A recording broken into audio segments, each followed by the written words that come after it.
Well, hello, everyone. Thank you so much for joining me for Wlbt Plus. My name is Cara Shirley. I'm your digital news desk host. We are here on this Thursday. What date it is?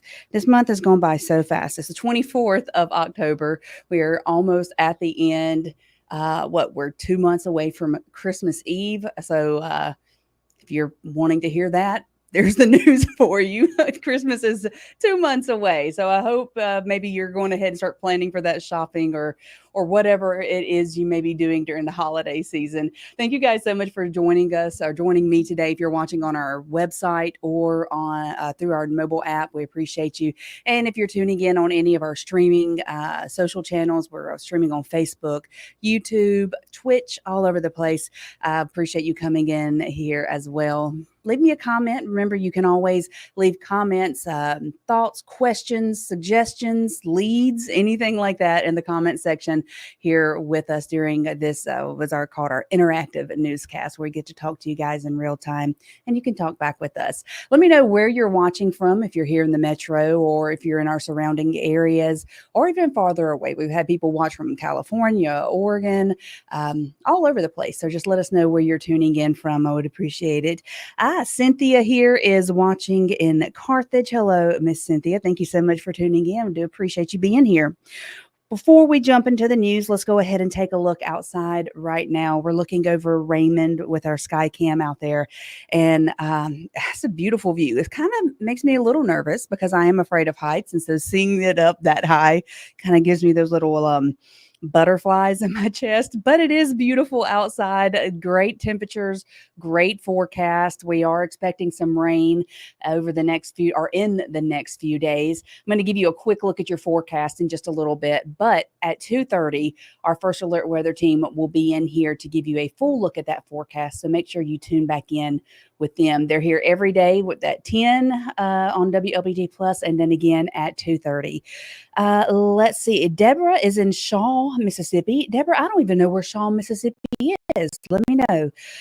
Marcella is tuning in from Tennessee. Hi to Marcella. Thank you so much. Miss Dorothy is over in North Carolina. You guys are everywhere. And then, of course, we have Arlene here in Macomb, Abdul in Jackson, Dorothy, another Miss Dorothy here tuning in from Pearl, and Brandon Salis, Sallis. Am I saying that wrong? Not familiar with that place either, where that is. Let me know where that's located at. Well, let's go ahead and jump into the newscast, to jump into some of the news that we have for you, some updates on things that we told you about yesterday. And one of those updates is the man that was wanted out of Yazoo County for hitting his mother in the head with a skillet, a cast iron skillet. He is now in custody. So here he is right here being taken into custody. His name is Cedric Ross. Of course, he was arrested for allegedly hitting his mother over the head with the cast iron skillet. The police say that the incident happened after an altercation over some baseball cards. So he was wanted for aggravated domestic violence in Yazoo City, and he is now in custody. Baseball cards, hitting your mom over the head with for baseball cards. We have definitely heard of crazier things around here, but that is pretty crazy. No word yet on the name of the mom or her condition, if how injured she was, if she was injured more than just getting a knock upside the head. We don't have any information on that, but if we do get that in, we will pass it along to you. Now, we also have a man that is in custody for a homicide that happened in April on North Flag Chapel Road. So Xavier Lampkin, this is him on your screen. He is now in custody. So on Tuesday, April the 23rd of this year, Jackson Police Department was investigating a homicide that had occurred on the 300 block or in the 300 block of North Flag Chapel Road. So detectives learned that the victim was shot at this location, and unfortunately, he did pass away at a local hospital later. His name is Shavarian Ross. Well, Xavier has now been charged with the murder of Shavarian Ross. He has received a $1.5 million bond. And of course, they say this is an ongoing investigation. So if you have any additional information regarding the homicide that happened there on North Flagchapel Road, resulted in the murder of Shavarian Ross, please contact Jackson Police Department and let them know. But the suspect is now in custody. Xavier Lampkin, again, here he is for you, and $1.5 million bond for Xavier. So overnight here in Jackson, there was a bad accident that happened on I-220. It was a rollover crash that happened. Let me get this pulled up for you here. So it happened around 1:30 this morning in the southbound lanes just before the Clinton Boulevard exit. Jackson Police Department says that the driver of the vehicle lost control of the SUV, which then resulted in the wreck. The passenger of the vehicle was ejected from the vehicle, was later taken to a local hospital. JPD said the driver, however, he fled the scene of the crash. Condition of the passenger is unknown at this time. There have not been any arrests made. With the identity of the driver who fled has not been released yet, but we will get that information out to you as soon as we get it here from Jackson Police Department. Looking back here at our social stream, we have got Miss Patsy joining us from Brandon. Hello, Miss Patsy, and Tanya from Brandon as well, and Melissa from Brandon. So thank you guys so much for tuning in with me today. So there is Rankin County, a couple of Rankin County citizens that are now wanted. They're looking for them for they're suspected of stealing from storage units. Let me get their picture pulled up here for you. So here they are right here. It's Charles Birdno the second and his girlfriend Leanne Huff are wanted in an ongoing investigation for commercial burglary, grand larceny, and theft of property. Again, this is their shots here on the screen. Richland and Florence police have taken numerous reports of storage units being burglarized in Rankin County, and the MALTB became involved when 8 custom-made saddles were stolen from one of the storage units. So the MALTB, I think that's the Mississippi. Oh, I'm going to get it wrong, and I know that I will, so I'm not even going to try that, but I'm going to get that for you and let you know. But if you do have any information on the whereabouts of Birdno or Huff, please contact Crime Stoppers and pass that information along to them. Now, there are some North Jackson residents who have been blame recent flooding of their home on the city's lack of ditch and drain maintenance. So here is a video. I'm going to go at full screen for this video so you guys can see it and let you watch it for a second. See the water here? Look at the water. Yeah. Up into their home and look in their yard. That is when did you file your claim? See the water here? Look at so you can hear me good. There we go. So on May 9th, water came rushing into Timothy and Talia Lewis's home, which is on Valley Ridge Drive. The couple says that their problems began back in 2022, and they say that it's overgrown brush and ditches in front of and behind their home that is clogging drains and causing their home to flood. Look at all that water in their home there. So they have contacted the city. They filed a claim, but they say that the city has not compensated them or cleaned up the problem areas. And I would like for them to do the responsible thing. We're citizens, we're taxpayers, we're paying our taxes. And our taxes is for, them to do the maintenance work. So the City of Jackson's Bridge and Drainage Superintendent says ditch maintenance is scheduled for that address. So hopefully it gets done before rain comes into the area, which thankfully we're not looking at a lot of rain happening, thankfully for these people, because a lot of rain could be bad for them with that flooding in their home. We do need the rain, but hopefully this gets fixed before that rain comes in. Something that's kind of scary has been, you've probably seen a lot of it on social media, a lot of posts in, I think, Let's Talk Flowood Facebook group or Let's Talk Rankin County. But here in Rankin County, there are some residents that are claiming that they have seen coyotes on their property recently. Now, it's a concern that is sparking a lot of attention there on social media, and leaders with the Mississippi Department of Wildlife and Fisheries are now And I would sharing. like for them to Hit the wrong button. If you know me, you're not surprised by that. But they are sharing how you can stay safe. I would be terrified. I personally would be terrified if I saw a coyote by my home. So on your screen here, you can see images of coyotes from trail cameras that were set up by some homeowners. And they say the coyotes either attacked or attempted to prey on their animals. I have a little dog. I would just be brokenhearted if something happened to her like this. So under Mississippi regulations, officials with Wildlife and Fisheries tells us that coyotes are considered to be a nuisance species. They also say that with the proper license, a person can trap or hunt the animal to get rid of it. So let's hear from them now. Normally they're going to prey on smaller prey items like rabbits and rodents and that sort of thing. We know they will take cats. Between dogs and cats, they'll definitely take cats more readily. Well, they're primarily coming through my yard and eating the persimmons under a persimmon tree in my yard. I used to get pictures of deer, and that was the sole reason for putting the camera out, just looking at the deer. It's kind of a novelty.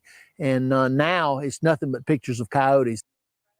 So officials with the Mississippi Department of Wildlife and Fisheries say that homeowners should keep small pets fenced in and under close supervision when they're outdoors. Is that I have a little dog. I have two little dogs. I have one bigger dog, but my little 10-pound rat terrier, I would be brokenhearted. I would be brokenhearted and I would be terrified. So looking here at our comments, we have Lambert Lane saying they live off of a Pearl Golf Course and you see them on it too. Is anybody else come in contact or seen coyotes out in the area? Let us know here in the comment section. I would be scared. I'm just saying, this is not something I want to play with. I am not a cartoon. I am not chasing a road runner, and I am definitely running away from Wile E. Coyote. That is for sure. Let's talk about what's going on with Thalia Hall and some of their remediation services. So cleanup crews hired from Guarantee Restoration Services, they have started fixing the mold issues inside of Thalia Hall. Yay for that happening. The company says they fix problems caused by water, fire, or mold. One of their trailers also serves as a mobile command center. Thalia Hall has been closed since August because of this mold inside, and the city hopes to reopen the venue in January. Hopefully that can happen. Guarantee Restoration Services has 6 offices across the Gulf Coast, including one that is based over in Pearl. We had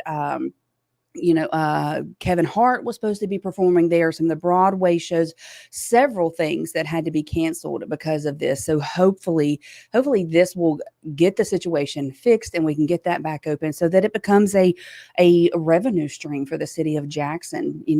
I couldn't even probably count the amount of money that was lost in revenue for Jackson, for hotels, for restaurants, things like that, because of these events being canceled. So hopefully this will fix the problem and we won't have to worry about it again in the future. Haley says right here, she said, I saw one talking about the coyotes, saw one off of the ramp on I-20 East at Pearson. At least you were in a vehicle. At least I hope you were in a vehicle on that. Well, before we jump in to some more updates we want to give you, we've got an update on the triple homicide that happened at Club Rain 3 years ago yesterday. But before we do that, we are going to hear from our sponsor of WLBT Plus, and that is Jackson Water. Hey, Jackson, curious about our water system? Join the Jackson Water Academy to get the inside scoop on our water and sewer operations. 3 sessions, 3 months, and a whole lot of hands-on know-how. You'll even get a behind-the-scenes tour of the O.B. Curtis Water Treatment Plant. So if you're ready to dive in, head to jacksonwater.com/water academy. Or give us a ring at 601-500-5200 to apply. But hurry, spots are going fast. Again, we want to thank Jackson Water for being a sponsor of WLBT Plus. We appreciate them. And if you are a business owner here in the area or wherever, and you would like to sponsor WLBT or WLBT Plus, have commercials, advertise with us, anything like that, reach out to our station here and we'll get you in contact with our sales department and get you set up. So before we go back into the news, let's take a look at our forecast. We'll look at what we're dealing with right now and what we can expect over the next few hours. So our current temperatures outside are nice in the mid 80s. Let's see, the hottest place right now is Carthage at 85, but Vicksburg is at 87 there, but we are just about around the same everywhere else. If we look over or look at our current radar, we're going to see there's no rain in the area. We are not expecting any rain today or tomorrow, as a matter of fact. I'm looking at our next 12 hours here. So like I said, 0 chance of rain. We are going to drop down into the mid 60s overnight, so it should be a fairly pleasant night. But again, no rain. We do need that rain. If we look at our 7-day forecast, you can see we have about a 20% chance of rain on Sunday. And then again, another 20% chance of rain on Wednesday. But for the most part, except for, let's see, we're looking at the upper 80s for the rest of the weekend. And then when Sunday hits, we're looking at the lower to mid 80s. So it's still going to be a nice forecast, nice temperatures out there. We just really need that rain, especially with the dry conditions that we had no rain for this month so far. Of course, our first alert weather team, when they're back in here at 2:30, they're going to give you a look at the updated drought monitor. That is updated every Thursday, so we'll know exactly where we stand as far as drought conditions here in our state. And that's also what they're going to be basing if any more burn bans get put in place. There are several counties that are south of I-20 that are under a burn ban right now. Really not a fun time of year to have a burn ban. You think people having fall festivals or Halloween parties, anything like that. You had bonfires and all that stuff. And unfortunately, this is not a great situation to be having fires going outside. So hopefully we get that rain, more rain. But we'll find out exactly what our drought conditions are when our first alert weather team is here in just a little bit. Now, coming back to the news, giving you an update on a story that we covered 3 years ago, we told you about, and we got an update on it. So it has been 3 years since a shooting at Club Rain here in the capital city ended with 3 people dead during Jackson State's homecoming weekend. And the family is asking for answers because, the case has not been solved. So the shooting happened at Club Rain off of Medgar Evers Boulevard on October the 17th of 2021. The gunfire killed 22-year-old Elijah Bridges, 20-year-old Jackson State student Deanne Bell, and 24-year-old Alicia Brown. Now, at that time, the Jackson Police Department handling of the case was called into question because we uncovered some evidence that was left behind by investigators and claims by officers that the shooting took place inside. When our crew found nearly a dozen bullet holes on the outside of the building. Bell's mother says that she has had nothing but silence from the department. That is until we got involved last week. We call, no answers, emails, no responses. And at this point, it's just outrageous that it's taken 3 years. And still there's nothing. There's nothing. There was a person of interest that they had, and we've heard nothing about that. Like, I'm trying not to get too emotional, but these are our children. And they didn't deserve what happened to them. Goodness, that is hard to watch, the emotion of the mother there. If you do have any information on this case, please contact Jackson Police Department so that we can help get some closure for the families of these 3 victims. So many Jackson residents are ready for the others that have been implicated in a federal bribery investigation. Well, they're ready for them to come forward. So this case involves at least 3 elected officials, including Angelique Lee, who did resign from the city council. She was over Ward 2. Last week, a second conspirator was pleaded. Let me get my words out in a second, pleaded guilty to accepting some bribes. Well, 3 on Your Side spoke with residents who say that they are disappointed knowing a leader they helped elect is being accused of breaking the law. And those residents, along with some of the city leaders, are now calling for those unindicted officials who have not yet been named to come out with the truth or to admit their wrongdoing. So the latest court documents, let me get this pulled up for you guys here. Here we go. So the latest court documents do not reveal the names of the elected city officials, but most likely that's because they have not yet been indicted.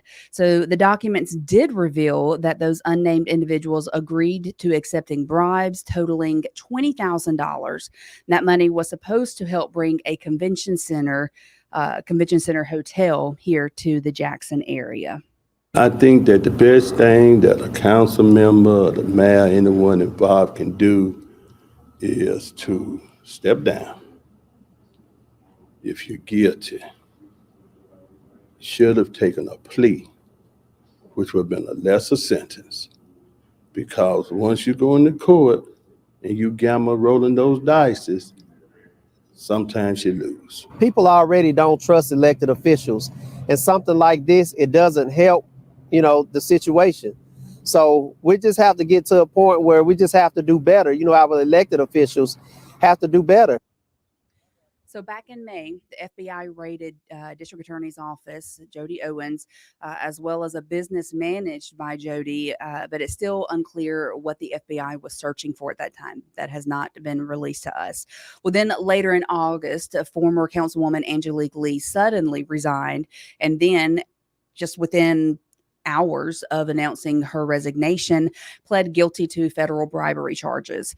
Fast forward to Thursday of last week, Hinds County man Sharik Marvay Smith, he became the second person to come forward and plead guilty to the bribery charge. So, and you also may remember earlier this week when we asked Jackson Mayor Lumumba about claims and allegations, he says that he is involved in the bribery scandal. Well, he responded to us saying that he never conspired with anyone to commit a crime. But the mayor did not, however, respond to whether he is being investigated by the FBI. That's all we know for now. We are continuing to follow this. We will continue to follow this until the very end. And as soon as we get more information on this, and when the next shoe drops, we will be here to definitely tell you about that. Now, if we go over to something that is happening over in Canton, another bribery scheme that is happening over there.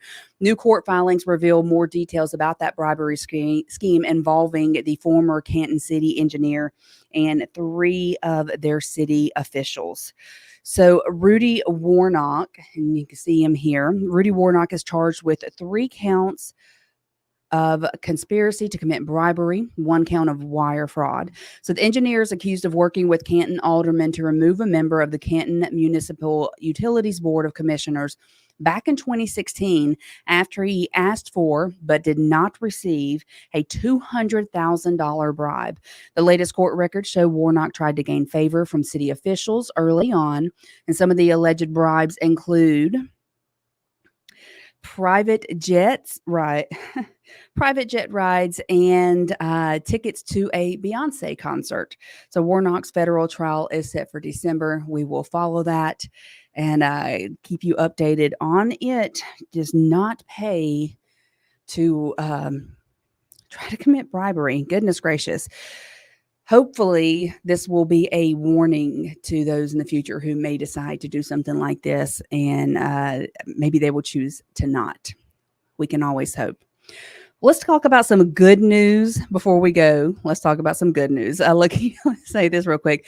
Lakita Washington said, not a Beyonce concert. Yes, a Beyonce concert. I mean, I guess everyone loves Beyonce. Chris Williams says, so this is getting out of hand with the city council members. Also, the city didn't need a convention center in the beginning. It's a good point. Thank you so much for saying your or your thoughts there. David says, why do people think that Coyotes can't be in Flowood? I'd be more worried about the criminals in Flowood. Okay, well, thank you for sharing your thoughts there. I'd be afraid of coyotes anywhere. Flowood, back off and the woods. I don't care if I'm in an area where coyotes are supposed to be. I'm going to be terrified of coyotes. If I'm in an area where they're not supposed to be and they're there, I'm going to be terrified of them. So regardless of where they're at, let's talk about some good news real quick. How about that? So a K-9 officer in Hinds County is retiring. The Hinds County Sheriff's Department is bidding farewell to one of their loyal and adorable deputies. Let's show you him right here. So Sheriff Tyree Jones says that Taz, and that is his name there, Taz is hanging up his badge after 8 years on the job. He was recognized during an awards ceremony yesterday, and he will continue to be cared for by his handler, investigator Joel Williams. So I think from all of us here, congratulations to Taz for your retirement, and thank you for the 8 years that you worked on the job there at the Hinds County Sheriff's Department. Love that. He's adorable. I would not want to be around him either, especially if I'm doing something wrong, because he's a K-9. He's a cop. That's what he's supposed to bite. So I don't want to be around him either, but he is cute. He is cute. Well, that is going to be the end of WLBT Plus today. We'll be back tomorrow at 1 o'clock. Don't forget, our First Alert Weather Team, again, is going to be here at 2:30 today. You can watch on our app. You can watch on our website and get that full update of our forecast with them. So make sure you're back then. Download our app if you haven't already, and the First Alert Weather app too, so that you can get updates through that for the forecast through that app.